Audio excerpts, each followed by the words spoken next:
نور میں زندگی گزارنا حفظیو اس کا 5واں باب۔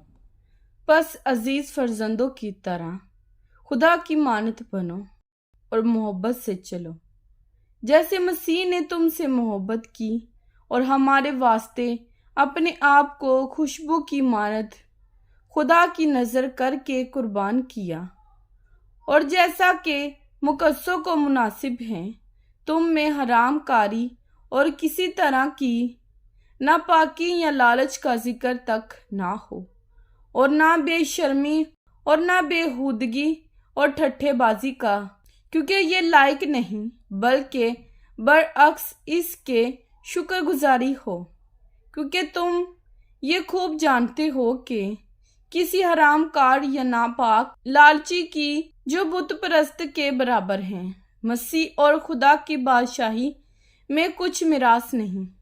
کوئی تم کو بے فائدہ باتوں سے دھوکہ نہ دے، کیونکہ انہی گناہوں کے سبب سے نافرمانی کے فرزندوں پر خدا کا غضب نازل ہوتا ہے۔ بس ان کے کاموں میں شریک نہ ہو، کیونکہ تم پہلے تاریکی تھے مگر اب خداوند میں نور ہو۔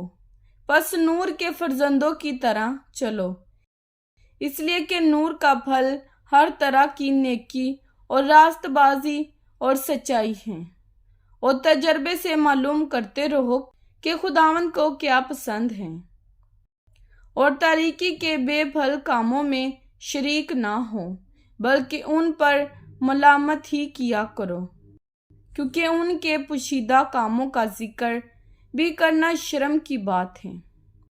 اور جن چیزوں پر ملامت ہوتی ہے وہ سب نور سے ظاہر ہوتی ہیں، کیونکہ جو کچھ ظاہر کیا جاتا ہے وہ روشن ہو جاتا ہے۔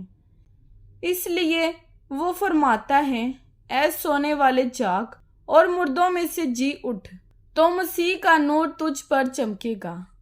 بس غور سے دیکھو کہ کس طرح چلتے ہو، نادانوں کی طرح نہیں بلکہ داناؤں کی مانت چلو، اور وقت کو غنیمت جانو، کیونکہ دن برے ہیں۔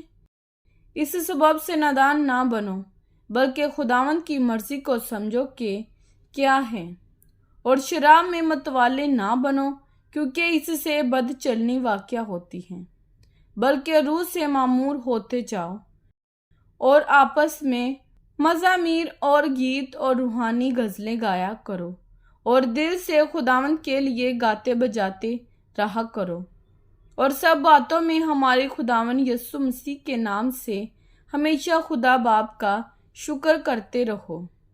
بیویاں اور شوہر اور مسیح کے خوف سے ایک دوسرے کے تابع رہو۔ اے بیویوں، اپنے شوہروں کی ایسی تابع رہو جیسے خداوند کی، کیونکہ شوہر بیوی کا سر ہے، جیسے کہ مسیح کلیسیا کا سر ہے، اور وہ خود بدن کا بچانے والا ہے۔ لیکن جیسے کلیسیا مسیح کے تابع ہے، ویسے ہی بیویاں بھی ہر بات میں اپنے شوہروں کے تابع ہوں۔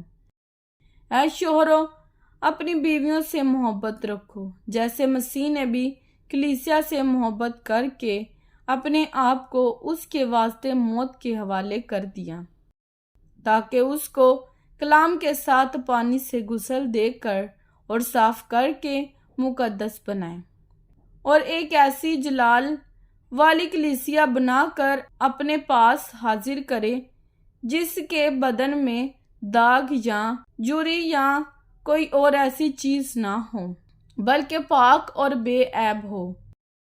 اسی طرح شوہروں کو لازم ہے کہ اپنی بیویوں سے اپنے بدن کی مانت محبت رکھیں۔ جو اپنی بیوی سے محبت رکھتا ہے وہ اپنے آپ سے محبت رکھتا ہے، کیونکہ کبھی کسی نے اپنی جسم سے دشمنی نہیں کی، بلکہ اس کو پالتا اور پرورش کرتا ہے، جیسے کہ مسیح کلیسیا کو، اس لیے کہ ہم اس کے بدن کے عضو ہیں۔ اسی سبب سے آدمی باپ سے اور ماں سے جدا ہو کر اپنی بیوی کے ساتھ رہے گا، اور وہ دونوں ایک جسم ہوں گے۔ یہ بید تو بڑا ہے، لیکن میں مسیح اور کلیسیا کی بابت کہتا ہوں۔ بہرحال تم میں سے بھی ہر ایک اپنی بیوی سے اپنی مانت محبت رکھے اور بیوی اس بات کا خیال رکھے کہ اپنے شوہر سے ڈرتی رہے۔ کلام پاک کے پڑھے اور سنے جانے پر خداوند کی خاص برکت ہو، خداوند کا شکر ہو۔ آمین۔ خداوند آپ سب کو برکت دے۔ آمین۔